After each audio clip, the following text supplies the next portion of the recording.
Well, each practice gets X amount of pounds per person on their list. And what they don't want to take on elderly people. They don't want to take on sick people because it costs them too much, because it comes out of their budget. Yeah. And if they want to send you, I've been there before and I want to see a specialist. Well, could be a long time. And what they, in the end, you say, well, I'll pay. Oh, you can go and see somebody next week. Yeah. Well, I know two people over the last couple of weeks that have had to go private or else wait a year. Yeah, well, every time I go down there now, if it's I had something wrong with my ear, and they said it'd be 8 months. I said I could be deaf in 8 months. If I go and see somebody now and they say it's this and this, we get it done. Great. If it's not, fair enough. But I don't want to wait 8 months and then someone say, well, if we saw you 8 months ago. So again, went private, 150 quid. I had same thing happened to my shoulder. They said, oh, well, get on the physio in about a month's time. I said, well, I could be doing some serious damage. Yeah. I'm at the other end of that. I've got a proper frozen shoulder. Yeah. And I'm too old. They want to know me. Well, I've had both frozen shoulders. They say if you have one, the other one will go. I said, what do you mean the other one will go? He said, because of the shape of your shoulder. Because you've got a frozen shoulder, it's usually to do with too much swimming or surfing, paddling when you were younger. Yeah. And it makes the shoulder joint go a bit loose. Well, mine, I had that bad accident down in France, didn't I? Right. Yeah. Or a serious accident, yeah. Yeah.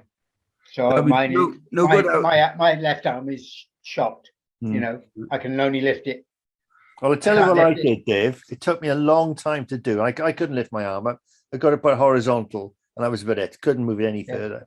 Yeah. So what I used to do is sit on a settee with my arm horizontal, and just lean on it till it started the pain, and then you got to push it a little bit further. Yeah, God, it bloody hurt. But the thing is with me is mine is completely solid. Yeah. So to lift my arm up there. Oh bloody hell, man! The shoulders up here. Look. Yeah. Hey, that would be no good in France, would it? No. Oh no, I've got no chance. Oh, so no, I know I can laugh about it because funny enough, my shoulder, I had it operated on, and he talking about waiting lists again. I went to see my doctor. I said I can't stand the pain anymore. I was in pain 24 hours a day. I couldn't do anything with it. Like you said, like that. That was the most I could do without screaming, basically. Couldn't sleep. After it's like that for about years. But it finally got to the point where I couldn't handle it anymore. I was a nervous wreck. I couldn't sleep anything. So I went to see the doctor and he said, okay, I'll get you in to see a consultant. So I said, when? I don't want it in a couple of weeks, He said, oh, hang on a second, I'll give him a call. So 2 days after, I went to see the consultant. 5 days after, I was in hospital having it operated on. Yeah. What did they do? It was, they cleaned all the bone because it was all shattered. Everything was shattered. Then they stitched it all. It was just totally, the muscles was totally ripped. Skateboarding and doing laybacks and stuff like that. And they drill pegs into the two bones, both sides of the muscle. Then they stitched onto the muscle and pull the muscles together. All right. Yeah, I got a film of the operation. It's great.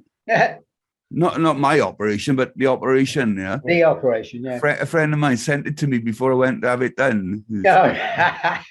Great. So I kept that. Yeah, no, but it's I got three, 4, 1, 2, 3, 4 pinholes, and they go in with the bloody things and they do it all inside on a video screen. Yeah. And I couldn't believe the difference. Okay, I was in pain after it because then it got a long re-educational process. So I was in the physiotherapy for 6 months.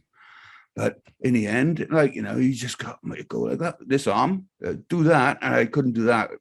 2 years ago, that was impossible, Yeah. So of course he said, okay, well, that's great, but take it easy. I said, can I go surfing? Well, no, you wait a little bit for that, let it get better, try and work on it. And then the year after, then I think it was year before last, I said, can I go surfing now? He said, okay, we'll try it. But don't, if it starts straining, stop immediately, because you're going to do it damage, you know? So I chuffed, you know, back in the water. Great. Big fat belly. I don't give a fuck. I'm in the water, you know, got to paddle out. You know, it's 2 foot and it's like Waimea Bay, you know? And I'm there and I'm fucking Cregnall. I'm going in the water. I'm going to go surfing, you know? So turned around like fucking doing, you know, big Wednesday. Popped the board, started paddling, caught the wave, went to get up. I couldn't get up. I couldn't push. Stuck there. I go, I couldn't get out my arm. And my arm started aching. I thought, oh, shit, what have I done? So I thought, oh, okay, well, I didn't do anything bad. So I went out and tried it again. And I tried it a bit slower this time. But no, I just couldn't. By the time I got to my knees, basically, I was almost standing. I was on the sand. You know what I mean? I know. And it was only 2 foot. Imagine if I'd gone out about 4 to 6 foot, nice waves, you know, I would have died. Yeah. It was classic though. But I still can't, you know, so I'm going to try again this summer, that's for sure. But we'll see what happens. Yeah. I don't know. It all gets a lot harder. Well, I don't hold up too much hope, but hopefully I can just go in. And now I know if I'm going to strain my arm again, because I don't want to do that, you know, because there's so much pain involved. It's that if I do that, it's not good. So what I'll do, I might just stay laying down. And it's funny enough, I was watching pipe earlier on the webcam, and it's a guy on it's about 3-4 foot pipe, you know, looks lovely as 10 men, you know. And this guy lying down surfing. I couldn't work it out what he was doing. And he's on a longboard and he's just lying down on it. I thought, is he going to get out? He got to get out. Got to help. No, he's just lying on his board, just surfing along. He's out there and having fun, you know. So I thought, well, bugger me. At the end of the day, Con, that's what it's all about, mate. And I just having fun, just getting in the water and just being in touch with it, you know. So I might do that this year. You got to do it. Right. Yeah. Every time I try to do something, you think, oh, I'll go and do that or whatever it is. Pick this up, do that. You're going to do it. And you go, oh, shit, that hurts. Yeah. The other problem I got as well is that I built my board back in 91 or 92, right? I still got the same board. It's made of this marvelous stuff called Sphairtex. And it's still as light as it was then, still as strong. You create it with a hammer. It's amazing stuff. But the thing is, it's like built for when I was about 90, 92, 95 kilos. Oh, right, yeah. So now I'm a little bit heavier. It's like, you know, getting in a Ferrari when you haven't even passed your license, you know. The board is built for competition. It's a streamlined, no fuck about frills on it. It's a real competition, high performance longboard, you know, and it's light as 10 men. So I'm thinking, if I'm going to do that, I'm going to have to get a nice big 10'6" or something like that. And I think that might be a little bit easier on a paddling as well. This is 9.2 and it's just not floating me. I might as well have a lollipop stick underneath me, you know what I mean? Yeah. It was okay when you could paddle like Fury, you could catch everything, but it's not so easy now, is it? Yeah. Yeah. Oh, I guess. Do you remember the old Bickers van, Dave? Yeah. Yeah. There's photos. I got some photos of that as well. I sent them to Alex Williams, and he posted them up again in the Evolution of Surfing. In the summer, Evolution of Surfing.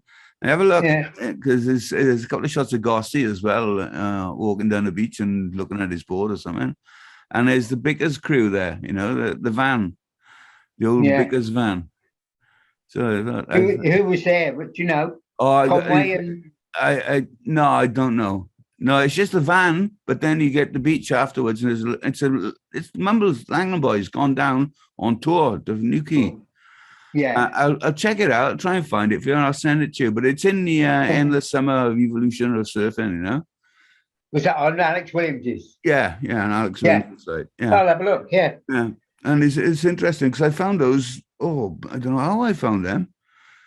I'm always finding bloody stuff. I'm doing research in something, And you come across these things. I come across a beauty this week. Was a film from 1949 of Ireland versus Wales, and where Ireland won, and is at the St Helens ground. And you can't, right, yeah, amazing. You can't believe how many people were there. But in the film, it's also the prelude. You see them getting on the old Dakota-style plane in Ireland, you know, and then they're in the airport and they're all having a mouth organ thing, and it's silent, you know, isn't it? Super 8 sort of thing, but it's better than Super 8. It must be 16 mil. But and then it goes down into Swansea, and then you see they got a street.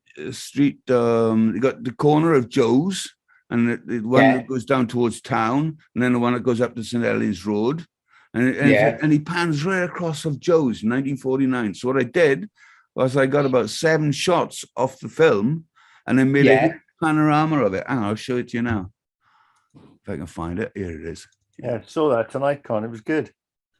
Hang on, I don't want it in that. Just a second. Really now. Photos. Okay. Hang on. Okay, there you go. See that? So you can just. Oh wow. Yeah, look at that. It's fucking excellent. The quality is just superb.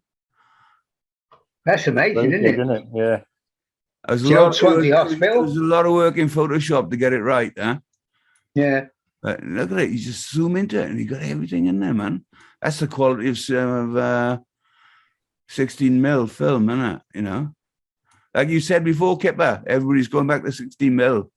Remember? My son's got one. But it's just brilliant, man. I couldn't believe the results I was getting. Absolutely fantastic. The thing is, you can blow up a 16 mil film. Yeah, just go into it. Look at it. As big as you want, and it doesn't lose, you know. There's no pixels in there. It's just a bit blurred, you know, because it's out of focus film. But when you think about it, it's here with the old ordinary photo. We're gonna have a look at the chimney up here, sort of thing, you know. And it's amazing the quality of the stuff in those days. Just fantastic, you know, brilliant.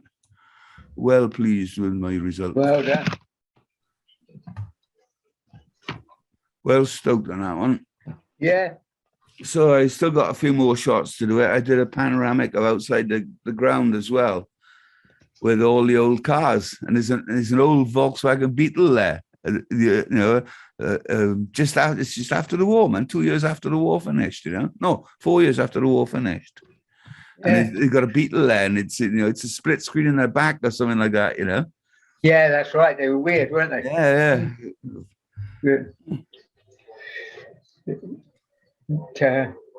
So where did the film actually come from? It was on the history. Is it Swansea history page or something like that? It's called, on Facebook, and somebody posted up the film. And the film was bloody brilliant, you know, because you can see how many people are in the crowd. It's in Helens. It's just, you know, it's like that, all everywhere, you know, everywhere. You can't move in it. It's like, you know, and the quality was so good, you know. Got some great photos, bloody hell. So I will be posting them up, I think. I already posted a couple up to the Swansea Historical Society. That's it. It's a great page. It's no bullshit. And you just get great photos coming up on it, you know. Yeah. Love it. It's very, very agreeable. Have to get on and have a look at these. Yeah. It's called. If you like, I'll send you the link. Great. Is that the So You Think You Know Swansea website? No, that's another one. A load of shite compared to this is Swansea Historical Society. All right. And it's just for historical photos, basically, and stories, you know, and stuff like that, and or videos or whatever you come across. You know, it could be the Mumbles Train. Could be I did a series of photos of my old postcards that I've been collecting in my researches of Langland. I got Langland from 1860 up to modern day. You know, I got the building of the White Elephant with all the workers and stuff like that. You know, in Rollerslade. The destruction of the Osborne, I got the Osborne before and after, and then building of the Osborne, the new Osborne type thing, you know. the destruction of Langland Bay Hotel. I got that as well. You know, so in the photos I've got, it's like a complete history of Langland for over 100 years, sort of thing. Have you got them knocking it down? Yeah, yeah, The original bit yeah. where the bulldozer took the pillar out. I was in the fucking water watching it. Me and Gary Parsons. Yeah. We're in the water, just sitting there, nice and tidy. Lovely morning, beautiful, about 3 or 4 foot glassy reef, early morning surf. Sitting there, hear this noise, vroom, big thing started up, and it's like sounded like a tank, you know. I looked up, and it's this huge bang, and all dust was coming out of where the Langland Bay used to be. This bulldozer just drove into the front of it. Yeah, couldn't believe they it. took the pillars out from the doorway, didn't they? Yeah. Everything went boom. The roof came down and everything. What storm damage? Storm damage. That's right. That was it. Storm damage. I'd been a storm in about 5 months. And it got affected, but the building became dangerous because it was under storm damage. What a scam, man. Worst all those hotels have been done the same, haven't they? Oh, they got burned down accidentally, suddenly caught fire one night. Electrical fault, isn't it? Oh my God. Oh, it's such a scam. Oh God, it pisses me off. Swansea was famous for it, wasn't they? Oh yeah, well, the Swansea Tafia, the Tafia, they're still there under different guys. It's still the residue hanging around, isn't it? You know. Yeah. But we won't mention any names, and we all know. We all know who they are, but we won't say any names. Right? No. I thought it had all gone in years by, but it hasn't. No. It's still there, unfortunately. It's come to my attention that certain things happen. You related to the building industry, you must be well up on it, I should imagine. I could name you a few. Yeah, I bet you could, yeah. Yeah. I could name you a few, but I bet you got a bloody telephone book of them. It is... I don't say anything on the internet. No, I don't say anything. No. We'll change the subject, all right? Let's just talk about surfing. When are we all getting together? 2 minutes 51, guys. Carry on. Okay. Yeah. But no, it'd be nice to go surfing, wouldn't it? Oh, bloody hell. You imagine us all paddling out at Langland like Big Wednesday or something like that, wouldn't it? It'd be farcical, but it'd be fun, wouldn't it? Yeah. just shoo everybody off the reef, you know. Yeah, get everyone off the beach. Hey, it's me. Get the fuck out of here, you know. Hey, Dave, right. There's walking stick. Hey, get the fuck off the reef. Yeah. You'd have to organise an old farts reunion on the reef, and unless you're at least 50 years of age, you're not allowed out. Make it 60. Yeah. Let's fuck them off. I'll make it 60 then, Just sit. Do a lot of sitting. Yeah, that's right. Yeah, sit and have a chat out there, you know. Like we used to do a lot of surfing, but we did used to do a lot of sitting and chatting, didn't we? It was quite friendly at one time, wasn't it? It was, wasn't it? You know, everybody used to chat out there. In the early days. It was always a good bit of banter going on out there. A lot of swearing now, I suppose, at each other. Oh, there's a lot of swearing in nowadays as well, you know. Yeah, but I was the worst at it. Banter, but now it's probably at each other. Yeah, right. Yeah, about each other. You know, like the banter for us was like piss off the Caswell and learn to surf there, go to Royal State or somewhere, you know, but don't come on the reef, you know. This is how I learned. How you learned, Kip, as well. We all learned same old hard people way. Like Dave, we used to respect, to sort of taught us the rules of the water, sort of thing, isn't it? You know. Yeah, this is it. And he was just as bad for dropping in as anybody. Dave was just as bad for dropping in. He's looking at you in the eye. You say, no, not me. No, you. No. You're as guilty or not guilty as I am. That's right. Yeah. What you could get away with, wasn't it? Yeah, it was what you could get away with. Yeah. The thing is, when you got good enough and you gained the respect, you could drop in on most people because they would respect you for what you were doing. Oh, thank you for dropping in. As a better surfer, you know. Yeah. You're making you a better surfer. I'm dropping in on you. Take that. Yeah. You're great, man. Right, it's going to go in a minute, guys. So it's nice to see you. All right, lovely chatting, boys. Okay. Right, and, okay. See you all next week. See you next week. Yeah, man. Okay, boys. All the best. I'll start. See ya. See you now. Night, boys. Bye. See you now. Everybody off? Yeah, just about. Go on, Dave, you can do it. You can do it on your own. No, I can't. Yes, you can. Go on. Yeah. Find it.